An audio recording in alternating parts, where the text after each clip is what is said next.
So ಎಡಕುಮಾರಿ railway ಬ್ರಿಡ್ಜಿಗೆ ಹೋಗೋಣ ಅಂತ ಅಂದ್ಕೊಂಡಿದ್ವಲ್ಲ. So of road ಇರುತ್ತೆ, ಗಾಡಿ ಗ್ರೌಂಡ್ ಕ್ಲಿಯರೆನ್ಸ್ ಇಶ್ಯೂ ಅಂತ ಅಲ್ಲಿ ಹೋಗಿಲ್ಲ. ಕೆಳಗಡೆ ಹೋಗೋಣ ಬರೋ ಜಾಗ ಐತೆ.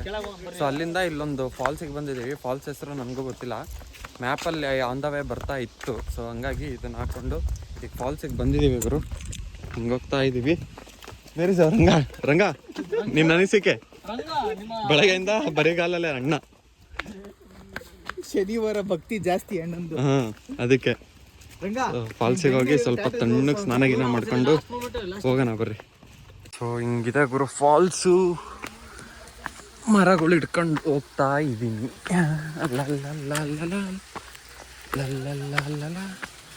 ಆ್ಯಕ್ಚುಲಿ ಅದು ಮೇನ್ ಫಾಲ್ಸು. ನೀರೇ ಇಲ್ಲ ಗುರು, ಎಲ್ಲೊಂಚೂರು ಹರಿತಿದ್ದಾವೆ. ಸ್ವಲ್ಪ ತಣ್ಣಗೆ ತಲೆಗೆ ನೀರು ಹಾಕೊಂಡು ಸ್ನಾನ ಗಿನ ಮಾಡ್ಕೊಳ್ಳೋಣ.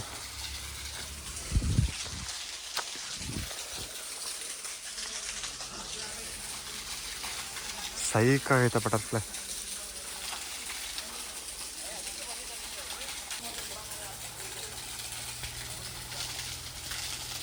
ನಮ್ಮ ಹುಡುಗರು ಅಲ್ಲಿ ಹೋಗಕ್ಕೆ ಟ್ರೈ ಮಾಡ್ತಾರೆ.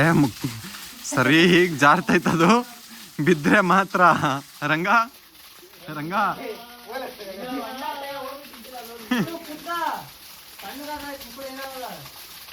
ಅಲ್ಲೊಂದು ಬಟರ್ಫ್ಲೈ ಇದೆ ಗುರು, ಏನು ಸೈಕ್ ಕಾಣ್ತೈತೆ ಗೊತ್ತಾ? ಅದು ಸಿನಿಮ್ಯಾಟಿಕ್ಸ್ ತೆಗಿಯೋಣ ಅಂದರೆ ಅದು ಕೂರಂಗೆ ಇಲ್ಲ. ಲೇ ಹಾಕ ನೀರಾಕ.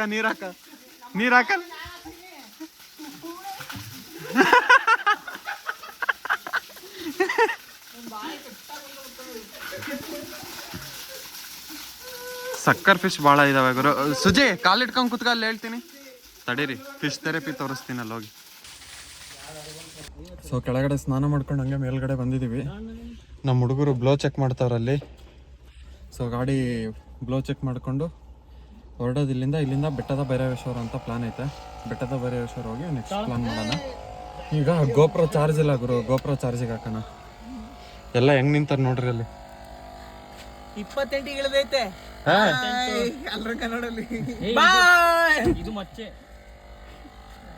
ರಂಗ ಹಿಂದೆ ತಿರ್ಗೋ, ಹೊಟ್ಟೆ ನೋಡ್ರಿ.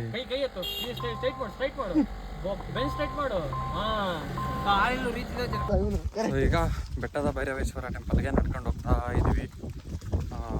ಏನು ಅಂದರೆ ರೋಡ್ ಮಾಡ್ತಿದ್ದಾರೆ, ಸಿಮೆಂಟ್ ರೋಡ್ ಫುಲ್ಲು.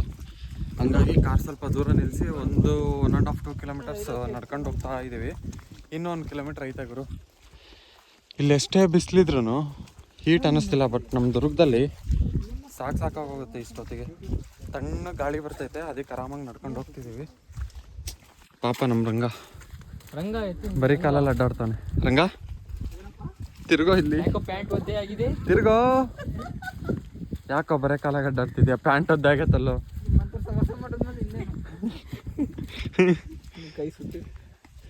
ಸೊ ಹೋಗೋಣ ಬರ್ರಿ. ದೇವಸ್ಥಾನದ ಹತ್ರ ಹೋದ್ಮೇಲೆ ಸಿಗ್ತೀನಿ ನಿಮಗೆ, ದೇವಸ್ಥಾನ ತೋರಿಸ್ತೀನಿ. ಸೊ ಬಂದಿದ್ದೀವಿ ಬೆಟ್ಟದ ಭೈರವೇಶ್ವರ ಟೆಂಪಲ್ ಹತ್ರ. ಅಣ್ಣ ಫುಲ್ ಬ್ಯುಸಿ ಆಗೋನಲ್ಲಿ ಹುಡುಗಿರ ಜೊತೆ. ಅಯ್ಯೋ ಇರ್ಲಿ ಬಿಡು ಬ್ರೋ, ನಡೆಯೋ ಲೌಡೆ.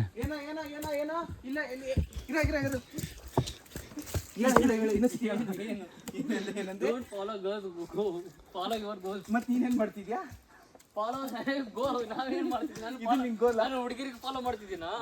ಇಷ್ಟೊತ್ತಲ್ಲಿ ಆಂಟಿರು ಹೋಗ್ಬೇಕಾದ್ರೆ ಫಾಲೋ ಮಾಡ್ತಿದ್ದೆ. ಅಲ್ಲಿ ಆಂಟಿ ನೋಡ್ತಿದ್ದೆ ಹೆಂಗ್ ಹೇಳು? ಅಲ್ಲೋದಲ್ಲ ಬರೀ ನಾಟಕ. ಸೊ ಎಲಿಫೆಂಟ್ ಕ್ರಾಸಿಂಗ್ ಝೋನ್ ಐತೆ. ಸೊ ಬಂದರೆ ಹುಷಾರಾಗಿರ್ಬೇಕು. ಕಾಡೊಳಗೋದ್ರೆ ಆನೆ ಕಾಲಲ್ಲಿ ನಿಂಬೆಹಣ್ಣು ಅಷ್ಟೇ. ಇನ್ನೊಂದು ಚೂರು ಐತೆ ಅಷ್ಟೇ ಗುರು, ಅಷ್ಟೊತ್ತು ಬಿಟ್ಟರೆ ಮುಗೀತು. ದೇವಸ್ಥಾನ ಬರುತ್ತೆ, ಹೋಗೋಣಂತೆ. ಹೊರಗಡೆ ದೇವಸ್ಥಾನ ಹತ್ರ ಬಂದು ಕೂತಿದ್ದೀವಿ. ಯಾರೋ ಬಂದರು ಪೂಜೆ ಮಾಡೋಕ್ಕಂತ, ಬಟ್ ಒಳಗಡೆ ಬರಬೇಡ್ರಿ ಅಂತಂದಿದ್ದಕ್ಕೆ ಇಲ್ಲೇ ಕೂತಿದ್ದೀವಿ ಗುರು. ಹಿಂಗಿದೆ ದೇವಸ್ಥಾನ. ಸೊ ಇಲ್ಲೇ ಲವ್ ಮಾಕ್ಟೈಲ್ ಫಿಲಮ್ ಶೂಟಿಂಗ್ ಆಗಿರೋದು. ಅಲ್ಲಿಂದ ಹಿಂಗೆ ಹತ್ಕೊಂಡು ಹಿಂಗೆ ಬರ್ತಾರೆ. ಸೊ ಹಿಂದ್ಗಡೆ ಹಿಂಗಿದೆ. ಮಳೆಗಾಲದಲ್ಲಿ ಬಂದರೆ ಮಾತ್ರ ಇನ್ನೂ ಸೈಕಾಗಿರುತ್ತೆ. ಹೆಂಗೈತೆ ನೋಡ್ರಿ ದೇವಸ್ಥಾನ. ಸಿನಿಮ್ಯಾಟಿಕ್ ಹಾಕ್ತೀನಿ, ಎಂಜಾಯ್ ಮಾಡಿರಿ. ಅಲ್ಲಿ ಯಾರೋ ಪೂಜೆಗೆ ಹಣ್ಣುಕಾಯಿ ಬರುತ್ತೆ. ಸೊ ನಮ್ಮ ಹುಡುಗ ಅಲ್ಲೋ ಕೂತವನು ಮಾನಸಿಕಾಗಿ. ಸೊ ಈ ಕಡೆಯಿಂದನೂ ಬರೋಕ್ಕೆ ದಾರಿ ಇದೆ. ಗಾಡಿ ಹೆಂಗೆ ತೊಗೊಂಬಂದು ಇಲ್ಲಿಂದ ಬರ್ಬೋದು, ಇಲ್ಲ ಇಲ್ಲಿಂದ ಮೆಟ್ಲು ಹತ್ಕೊಂಡ್ಬರ್ಬೋದು. ಇಲ್ಲಿ ಸ್ವಲ್ಪ ತಣ್ಣ ಗಾಳಿ ಬರ್ತೈತೆ ಅಂತ ಕೂತಿದ್ದೀವಿ.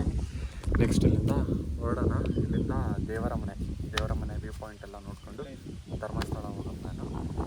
ಸ್ವಲ್ಪ ಕೂತ್ಕೊಂಡು ಆರಾಮಾಗಿ ತಣ್ಣ ಗಾಳಿ ಬರ್ತಿತ್ತು, ಬಿಸಿಲು ಬೇರೆ, ಅದಕ್ಕೆ ಹೊರಡೋಣ ಅಂತ ಸಿನಿಮಾ.